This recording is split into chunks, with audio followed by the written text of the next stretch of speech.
Whirling Rainbow Prophecy. Mad Bear's pinnacle life accomplishment was the September 1978 Cross-Cultural Spiritual Summit Conference that he and Doug Boyd co-created. This gathering, the first of its kind, brought together medicine people from all four directions. It was Mad Bear's vision to create this conference as a platform where prophecies and myth from all cultures would be shared and compared.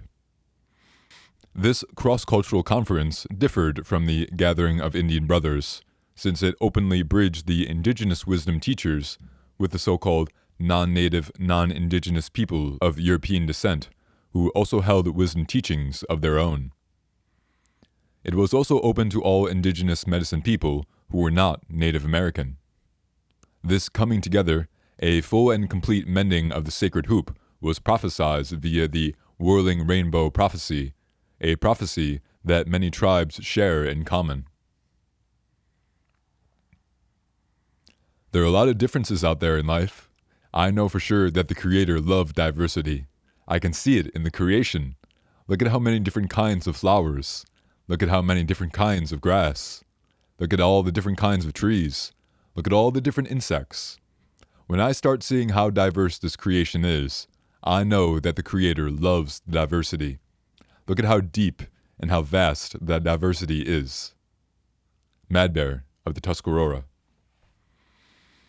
When author Jamie Sands lived in Mexico and worked with the Grandmother's Dreamtime Buffalo Society or Sisterhood, they acknowledged that the prophecy of the Whirling Rainbow was very specific. When the time of the white buffalo approaches, the third generation of the White Eyes children will grow their hair and speak of love as the healer of the children of the earth. These children will seek new ways of understanding themselves and others. They will wear feathers and beads and paint their faces. They will seek the elders of the red race and drink their wisdom. These white-eyed children will be a sign that the ancestors are returning in white bodies, but they are red on the inside. They will learn to walk with the Earth Mother in balance again and reform the ideas of the white chiefs. Jamie further commented, "The generation of flower children have moved through this part of the prophecy, and some have remained on the sacred path. Others were lost for a while and are now returning to the natural way of being. Some were disillusioned and have forgotten the high ideals that gave them life when their hearts were young, but others are still waking up and quickening into remembering." Jamie recalls Grandmother Sisi of the Kiowa, referring to the beginning of this fifth world as the wobbly pony, that on being born would try to use his legs. She said that the wobble would be felt by the Earth Mother, and the changes would occur in the soil and the waters. Inside the children of the earth, the wobble would create rolling emotions and feelings that would bring the quickening and the remembering. Colorful dreams would be brought into the sleep time and dreamtime dreams of these newborn warriors of the rainbow, and they would begin to learn how to walk in balance. The changes in our Earth Mother would create fear in her children, which would later lead to the understanding and unity of our planet, creating one people. Both Sisi and Grandmother Berta, also Kiowa, talked about the change in feelings the children of the earth would have during the wobble or healing process, as the whirling rainbows permeated their dreams. They said, "Many will remember their purpose for being on this earth walk and will learn to develop their gifts to assist the whole of humanity. Truth will shatter the bonds of separation and goodness will prevail. Some details of earth changes will come into the dreams of those who are being warned to move where they will be safe. Others will be told that their talents will be needed in areas where the changes occur. Everyone will have to trust their personal vision and follow their hearts in order to assist the whole. Each individual person would be able to use their gifts with joy and share equally in the bounty created by all those working together. The Red Nation shall rise again, and it shall be a blessing for a sick world. A world filled with broken promises, selfishness, and separations, a world longing for light again. I see a time of 7 generations, when all the colors of mankind will gather under the sacred tree of life, and the whole earth will become one circle again. In that day, there will be those among the Lakota who will carry knowledge and the understanding of unity among all living things, and the young white ones will come to those of my people and ask for this wisdom. I salute the light within your eyes, where the whole universe dwells. For when you are at that center within you, and I am at that place within me, we shall be one. Chief Crazy Horse, Oglala Lakota. In the time of the 7th fire, a new people would emerge. They would retrace their steps to find the wisdom that was left by the side of the trail long ago. Their steps would take them to the elders, who they would ask to guide them on their journey. If the new people remain strong in their quest, the sacred drum will sound its voice. There will be an awakening of the people, and the sacred fire will again be lit. At this time, the light-skinned race will be given a choice between 2 roads. One road is the road of greed and technology, without wisdom or respect for life. This road represents a rush to destruction. The other road is spirituality, a slower path that includes respect for all living things.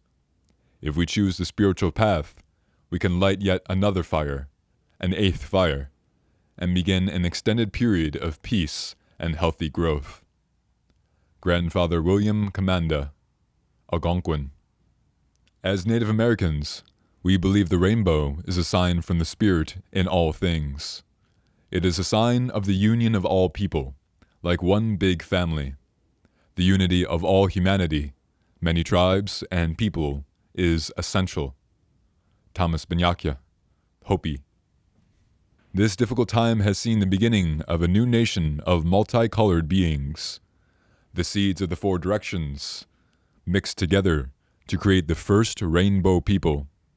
It is written in time and in the memory of the Indian people that our sun will rise again, and we will be able to reestablish our culture, its arts, sciences, mathematics, and religion.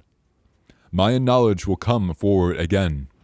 It is for this reason that we are, of the Amerindian communities, are once again uniting to reestablish our entire culture. Hunbat's Men, Mayan Elder, Daykeeper. There is truth in the prophecies of the rainbow and the rainbow people.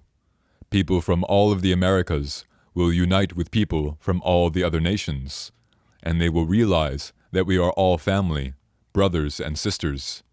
This is not my personal vision, but the cosmic vision presented by all the elders, a vision that we all share. Don Alejandro Cirillo Perez, aka Wandering Wolf of the Maya. Among the few who possess inner strength to resist the mass unconsciousness will rise a new neo-indigenous people. Prophecies foretell of a people who will rise from earth ashes like the thunderbird, symbolizing rebirth. They will bring balance and harmony back to Mother Earth. The first of these beings will come as teachers and storytellers to remind us of ancient truths of the Star People and beyond. They will be pathfinders, leading the way to a new universe, a new reality. Great leaders, warriors, and shamans of many nations will be born, and they will cleanse the earth for rebirth. Next will come the planters sowing seeds of truth, justice, and freedom. The storytellers, warriors, and planters will live in the way of the Great Spirit and teach ways to keep Mother of the Ground sacred forevermore. They will be called Rainbow Warriors, for they will gather the 4 sacred directions, all distinctly separate, but forever connected in the circle of life. Lee Standing Bear Moore, Cherokee, Manataka American Indian Council. This is the 8th sign. You will see many youth who will wear their hair long, hippies, like my people, come and join the tribal nations to learn their ways and wisdom. White Feather, of the Hopi. One day, because of the white man, or Yonigi's, greed, there would come a time when the earth is being ravaged and polluted, the forests being destroyed, and the birds would fall from the air, the waters would be blackened, and the fish would be poisoned in the streams, and the trees would no longer be. Mankind, as we know it, would all but cease to exist. There would come a time when the keepers of the legends, stories, culture rituals, and myths, and all the ancient tribal customs would be needed to restore us to health, making the earth green again. They would be mankind's key to survival. They were the warriors of the rainbow. There would come a day for awakening when all the people of all the tribes would form a new world of justice, peace, freedom, and recognition of the Great Spirit. The warriors of the rainbow would spread these messages and teach all people of the earth, or Alohi. They would teach them how to live the way of the Great Spirit. They would tell them how the world today has turned away from the Great Spirit, and that is why our earth is sick. The warriors of the rainbow would show the people that this ancient being, the Great Spirit, is full of love and understanding, and teach them how to make the earth, or Alohi, beautiful again. These warriors would give the people principles, or rules to follow, to make their path right again with the world. These principles would be those of the ancient tribes.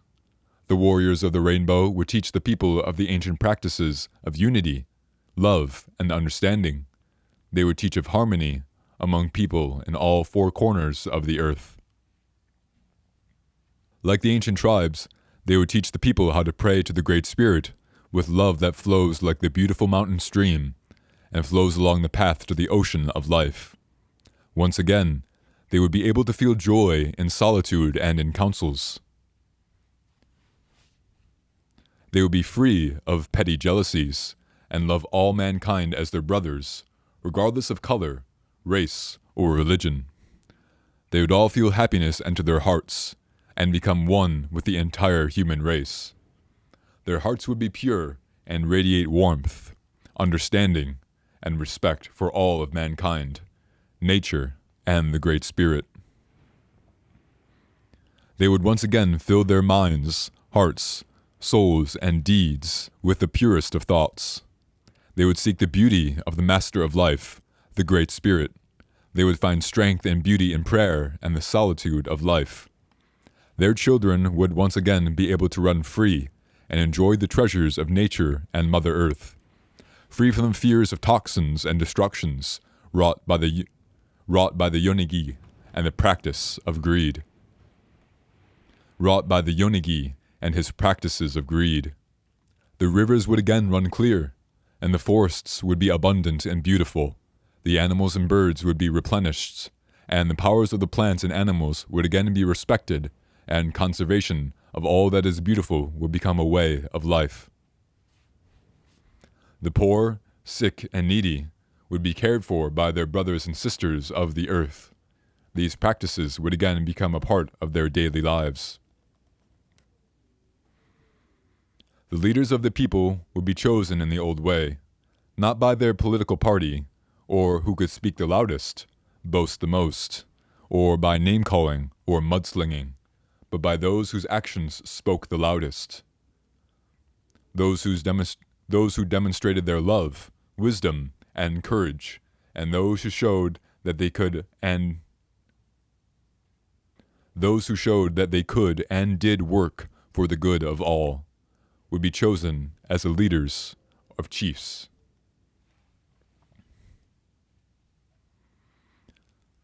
They would be chosen by their quality, and not the amount of money they had obtained.